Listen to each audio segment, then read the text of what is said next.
yeah, 27,000, and those other things were things that we approved along the way, which included off-site backup with carbonite and virus and malware connection, protection software on the computers. Okay. In your little a staple to that budget, there's a Excel spreadsheet of listing of software Right. for 2018. So I made sure that we had enough money in there to cover all those expenses that you're questioning. Yeah. Making sure that we have enough budgeted. All right. Good. So where is that 8493 going? It's going to be charged to the same budget line, but for 2018. Okay. All right. So we've already paid it. Well, I shouldn't have paid those. I should have held on to them. Okay. They sent the invoices early. Okay. So we have a prepaid expense going into 2018. Correct. Okay. All right. Yeah. Move this one. I will move financial administration 4150, with a total grand total amount of $137,015. I'll second. A couple of bills that normally would have been paid in fiscal year 2018 have already been paid, right?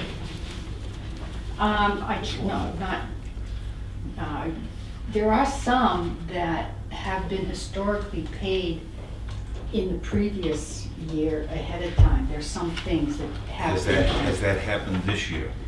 Not yet that I'm aware of. This was a mistake. Okay. This was a mistake. That answers it. All those in favor say aye. Aye. Motion passes 3-0. Thank you, Diane. You're welcome. Thank you. Okay. We passed November 13th minutes. We just have the non-public one. Okay, the non-public, let's go with the 11:41 a.m. minutes. On 11/6. Yes. Okay. We did Yeah, we those did are all those. set, just 11:13. Yeah. Yeah. 1113. All set? Yeah. Okay, 06. They should be in the yellow folder if you haven't got your copy yet. I handed you a copy. I'll give you a folder. Here, there's a copy right there. November 13th, the 11:55 non-public. I will move approval as presented. I'll second that. Any discussion? As soon as they get a permit, they don't have a permit yet, so you can't backfill. Do we approve the minutes as written? Yeah. No, that's fine. Any second No, no, thoughts? oh, you seconded it already. Yes, I did. Yeah, okay. fine. Okay, all those in favor say aye. Aye. Motion passes 3-0. Do these come? I'll make a motion Yeah, no that problem. we continue to seal these minutes. Okay, Second. well, okay. They don't need a motion. It doesn't need a if motion. they continue to be sealed. It needs a motion on seal. So they remain sealed. Remain sealed. Right, okay. All right. Yeah. I will call Thank you. you. Okay. It says here, public and 3 non-public minutes. Are we all set? You too. Right, thanks. I think so. We just Are you did it. looking at the Okay, new yep. agenda? I'm all set. That's the, should just say public and non-public. Yeah. Okay. Signature file, the red folder.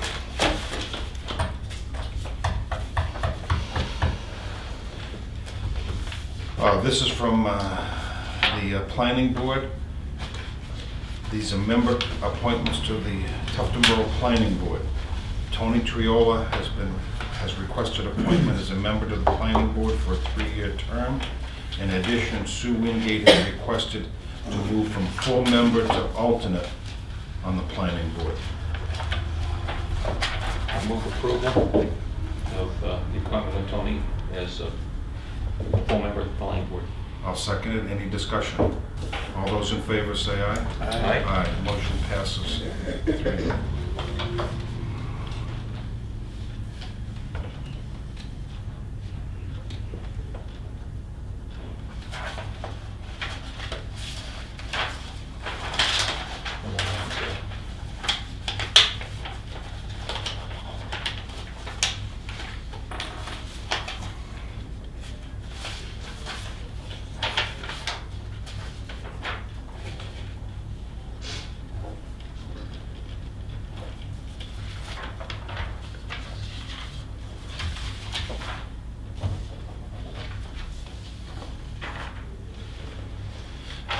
Second recommendation from the planning board is to change the status of Sue Wingate from member to alternate.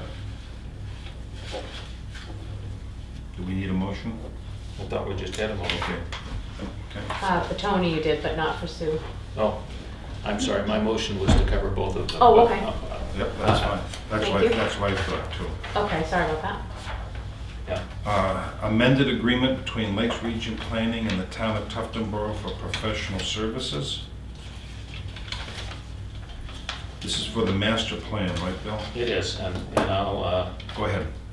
let me speak Yes. to that. This adds an element that was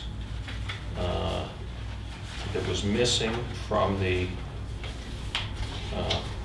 original contract, and that is incorporation of concepts such as elderly housing, cottage colonies, increased density, soil-based zoning, conditional use permits as part of the discussion in the master plan. And also develop key considerations for future-based planning from the regional plan. So, Do you have a motion? I move approval of the amended contract, and the money to cover the increased amount is included in the 2018 budget. Is there a second? I'll second for discussion. Okay, go ahead. I just wanted to bring up that, and I realized it's a little late today, one thing that I haven't seen but maybe is happening, and you're gonna like me, is a review of, since the previous master plan, review of ZBA decisions to see how people are actually using the property that they own. And I've always thought that if there's a plethora of boundary line and setback issues in one area, maybe we should look at the size of the lots, or maybe we should look at some other element that's in our planning, so. Just a suggestion, and I don't know whether or not it's happened or doesn't happen. My understanding as we go through the process of updating the master plan is that beyond updating the master plan becomes then a review of if we want to make changes in the zoning. Yeah. So you have your So- finger on trends, shall I say? Well, the trends that the planning board has their finger on is more anecdotal in terms of input in the survey and review of documents at this point. A great idea to go through and look at the ZBA stuff. I'm not aware that that has happened, but the master plan update will not in it include any recommended changes. It will include steps going forward, such as one of the steps might be a review of the zoning. Great. Yeah. Are you ready to vote? We're ready to vote. All those in favor say aye. Aye. Motion passes 3-0. Thank you for your efforts.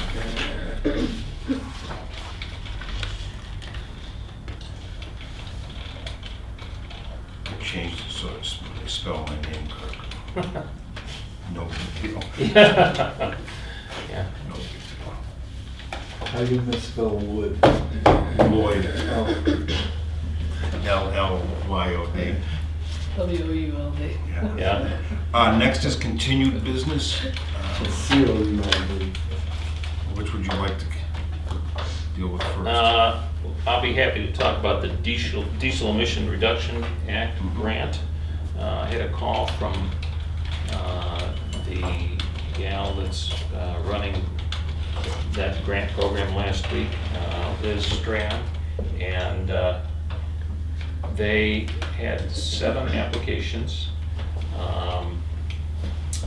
and had less money in the program this year than in some previous years. And the program was a 25% rebate grant against the requested amount. In our case, it was $175,000 to replace the 6-wheel truck with a clean diesel. They didn't have enough money to fully fund that 25%. What they're offering is $17,000 against it, which is about 10%, and wanted to know if we were interested in going forward. I said, I'd bring it to the board and we would look at it. There were, I believe, 2 requests that were fully funded. I think she said the difference as they looked at them was the greater benefit. Okay, so the most attractive projects that were submitted were fully funded, and we were again made available for partial funding. This is an annual program. No guarantee that it will be that there'll be any money available to do it in next year's round. We can reapply for it, roll the dice, if you will, in a future year, or look at this and say, well, okay, this will help us get there. But again, it amounts to about 10% of the purchase price. And that's what's being made available to So us. it would still be contingent upon a warrant article approval in Absolutely, March. right, and again, it's a reimbursement grant, so it would, the money would come back to the town after the new truck was purchased and after the existing one was Cut in half. was destroyed. So. And how soon does she need to know? I told her that we were meeting today. She's out all week. I told her I'd get back to her after Thanksgiving. So personally, I'm prepared to deal with the issue today. Was it our intention to have a warrant article to replace the truck this year without discussing this grant? I didn't think. No, I haven't, no. No. Okay. We did have, when I brought the, So does $17,000 sweeten the deal enough for us to actually put a warrant article out there for $170,000? Not in my opinion. Not mine either. Okay. and especially when the road agent, when I asked him, said it's good for a period of time. It is good for a period of time. And again, this program, the whole thrust of the program, why they're making grant money available is to take equipment with arguably dirtier exhaust off the road before it would be normally retired. So, Is this truck eligible even though it's only 17 years old? Does it have to be 20? no, Okay. no, it has to be,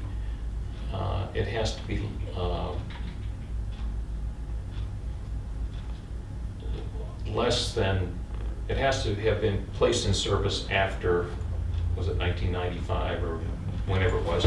So, and it has to be something that, a piece of equipment that is scheduled to be retired at least several years in the future.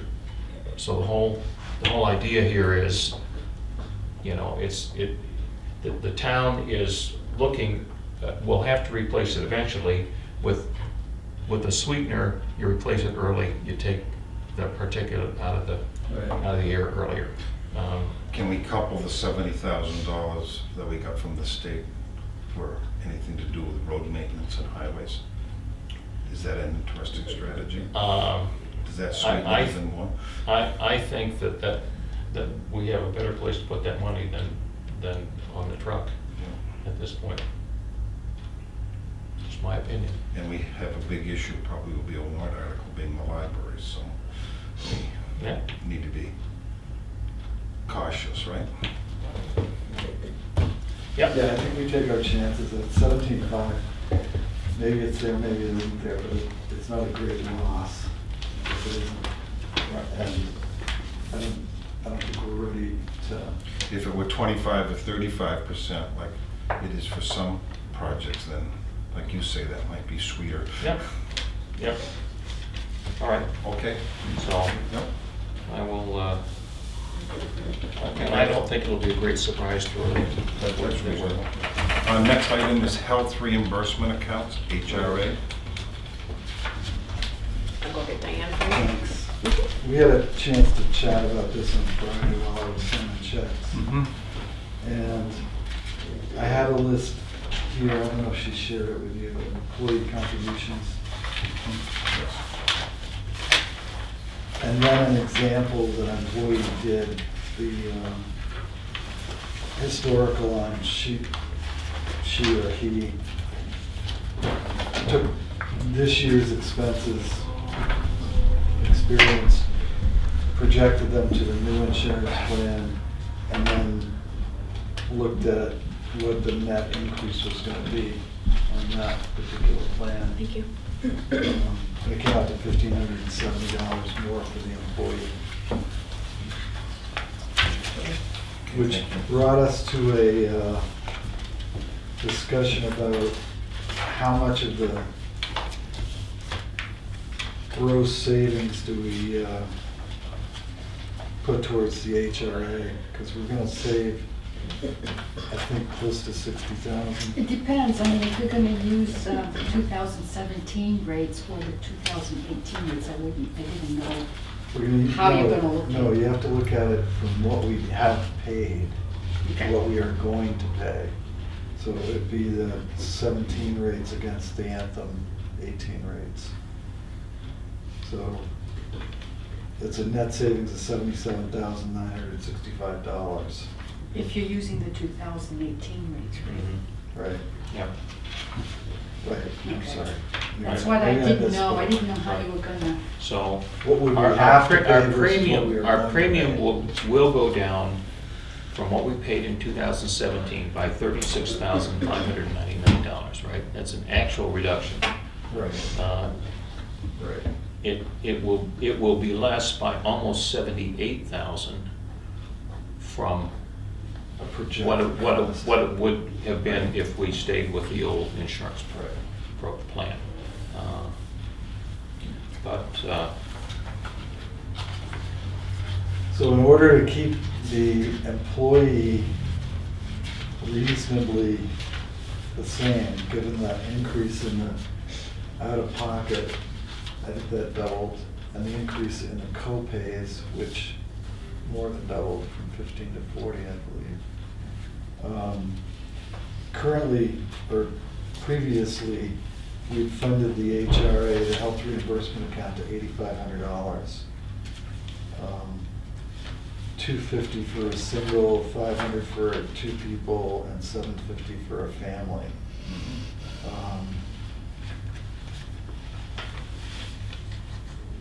We did a analysis, and we can't do it on a per head basis, but we did it as a group.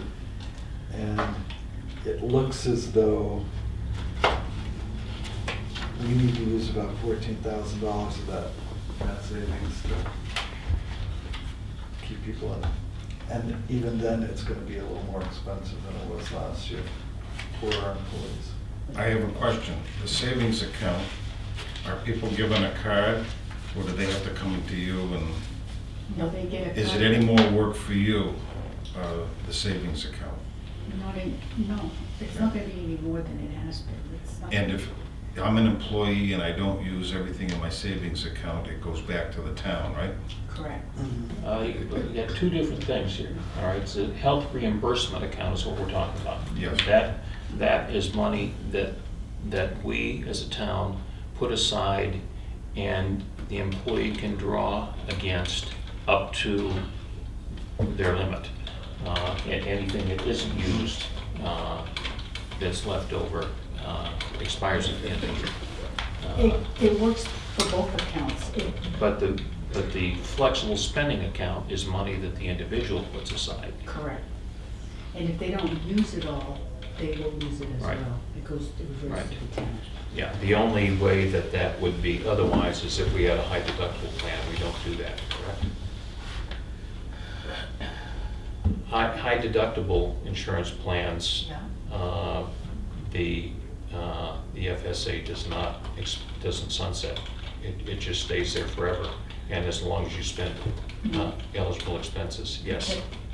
yes. Well, So, I lost mine, and they didn't give it back to me.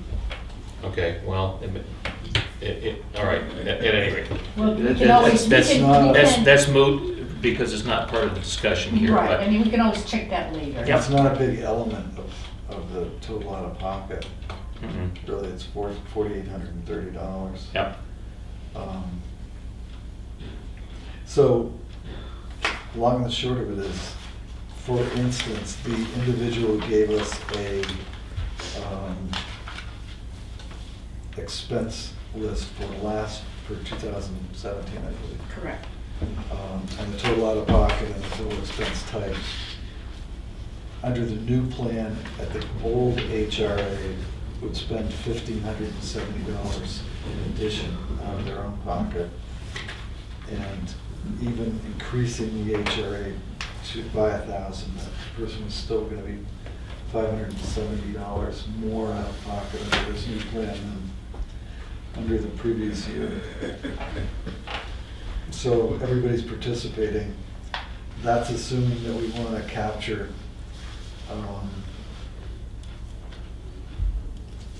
$22,599 of the net savings. What do you favor?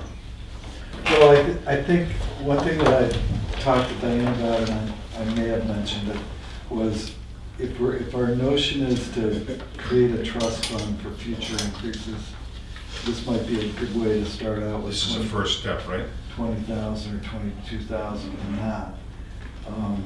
I can't imagine that next year's gonna be any better as far as increases are concerned, maybe even worse. And if we don't put some money aside, I think we're looking at a big budget impact. That said, I don't think we can, I mean, we had originally come up with $430 as a increase in the HRA. That was before we had the example of the actual expenses. Just doing math, just, this is how much it's changed, and so that's how we came up with it, and that's not enough to keep our employees stable. If we were to go at 430, even with a 2% cost of living increase, they're actually going backwards. So, not a selling point for future employment here in Tuftonboro. But this at least keeps everyone from going backwards.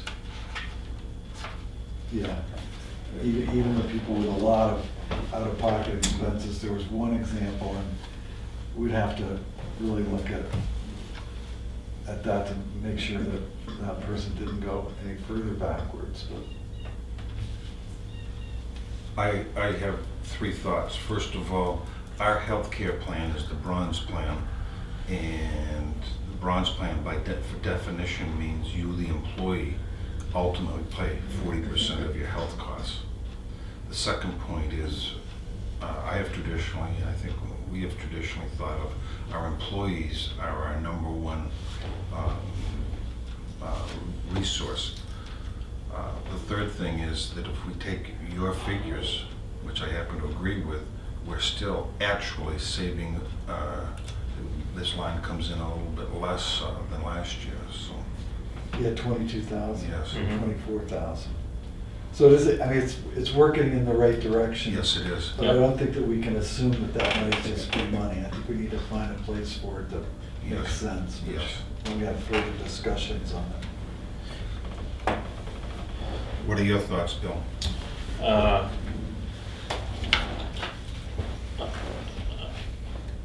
I think it's important that we adjust the HRA ceiling for the individual so that it helps capture the additional cost for them.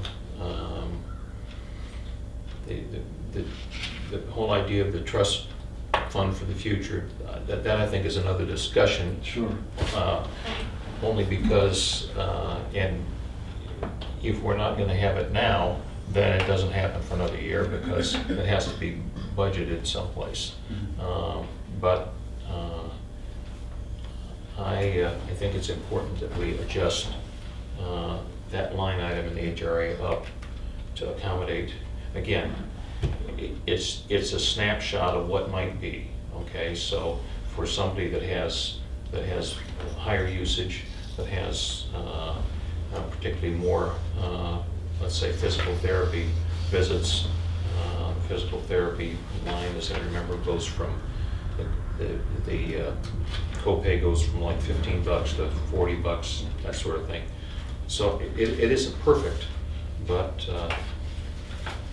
Yeah, only But we- only 5 of our 14 employees actually exceeded it. that's right.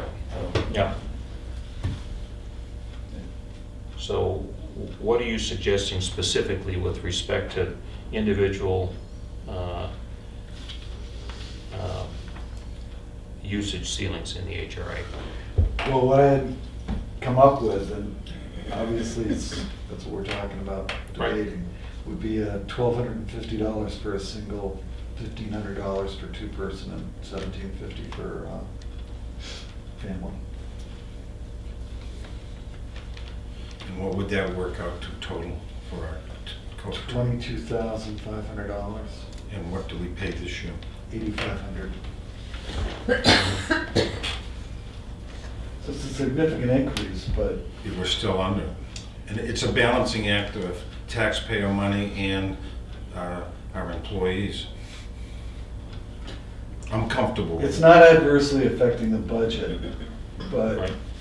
that said, I guess we have to keep the conversation as Bill's doing at the employee level. Yep. That's where, Yep. Yep. So as it stands today, we're at 250, 500, and 750. And basically, we're adding 1,000 per line. And I'm wondering if that adequately addresses the exposure. In other words, everybody has access to an additional $1,000, but you know, as we look at experience, seems like the folks with the family plan are the ones that have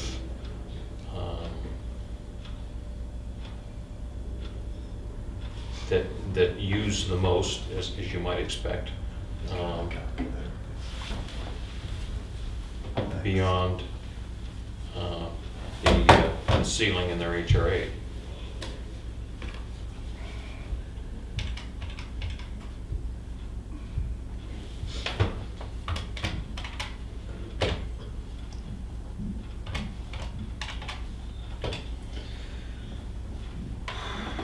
So, you know, just to throw it out for discussion, if we took what we had today and kept the same relationship, it would be 750, 1,500, and 2,250. right. And I haven't done the math in terms of the total that we would come up with, but I mean, it's hard because we're dealing with 14 individuals who do 14 different things. everybody's situation is a little bit different. We're looking at a snapshot for the year. Okay, that's not to say experience is going to be the same in the following year, but What I had initially tried to do is do it mathematically. Mhm. So I took the example that we had, and that person's out-of-pocket went up 60% under the new plan. So if you add 60% to the $750, you're at $1,200. Yep. right. Mhm. Nowhere Yep. near the $1,575 additional expense that that person was going to experience if they did the same thing next year. Right. So how do you, but then we have other people who didn't exceed the HRA. You know, they didn't use it all up. Right? So, But that doesn't get shifted over to somebody that has the Right. larger Right. exposure. So, I'm within pennies, when I did the figuring, I'm within pennies of what you came up with. So I find your math reasonable. I mean, I don't know how to, so I guess what I'm saying is if we kept the same relationship but increased it, then you would end up with a total of 25.5 as opposed to 22.5 in the HRA. and that's taking that 250, 500, 750 relationship and putting that into the mix. That's exactly right. So it would be 750, 1,500, and 2,250. And Well, the first thing is, are we temporarily in agreement of changing the ceiling for the three different? I think we have to. We Yes. have a budget meeting tomorrow, so Yep. I'd like to get this Yep. settled if we I could. I have no problem with those figures that you just came up with. Do you mind if I just add something, just out Sure. of curiosity? And I don't, this would be more of a question than Diane. The people that didn't use their HRA, did they happen to have an FSA as well, that they decided to use up, but so they wouldn't lose it? And then therefore Well, return the what- money what- to the HRA, which goes to the town? What I was Diane just curious did, if they have both. what Diane did was she took all the money available, the contribution and the FSA, and then put the expended into a column. So I'll give you an example. Person number 2, $500 contribution by the town in HRA, expended $500, balance 0. And so they didn't have an FSA or anything? But Okay, I was just curious. But there were people, for instance, person number 4, $750 in the HRA, expended $750 the whole HRA plus $438 out of their own pocket. plus $438 out of their own pocket, and they had no FSA. The only FSA that got, well, there are a couple that got tapped, Mhm. but. I mean, then you have number 9, $750 in the HRA, expended $750, balance 0, $1,000 out of pocket, $780 in FSA. So it's kind of Yeah. all over the map. One thing to be clear or remind us of is that we had a choice of who was going to manage the HRA. And if we were to have the Anthem manage it, they limit the expense to just Insurance and deductibles. co-insurance and deductible, which our current HRA plan has no limitations like that. And I guess we tried to discuss or debate of what their